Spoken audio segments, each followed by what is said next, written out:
আজকে আইসি রামঠাকুর আশ্রম প্রতাপগড়, অনেকদিন পরে আইসি। তো তোমরা দেখাইতেছি, দেখো দক্ষিণ করছি আমরা মন্দিরের মধ্যে। তো চলো মন্দির দেখাইতেছি। আর এদিক দিয়ে চলতেছে সত্যনারায়ণ আরতি, সবই চলতেছে। চলো দেখাইতেছি।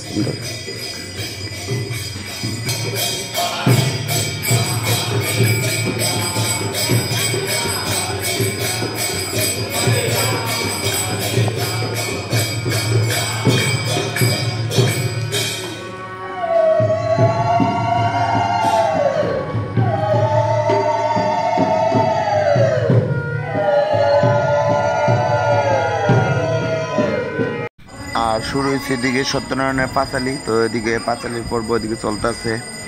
আর এটি হইতেছে ঠাকুরের অনেকটি বাণী লেখা, ঠাকুরের হাতে লেখা। আর এটা হইতেছে ঠাকুর নিজের হাতে যে লেখা গেছিল এই লেখাটা।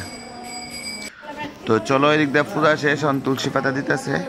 তো ঠাকুর দর্শনের লিগে এইতেছে আমরা প্রতাপগড় আশ্রমের ঠাকুর, সবাই দর্শন করো। আর ঠাকুর মশাই এদিক দিয়ে তুলসী পাতা দিতেছে। তো ফাইনালি পাইলাম এদিক দিয়ে তুলসী, আর এদিক দিয়ে অক্ষণে গিয়ালমু সিন্নি। তো আজকে আমার ভিডিওটা এতটুকুই আসছিল। সবাই রে জয়রাম।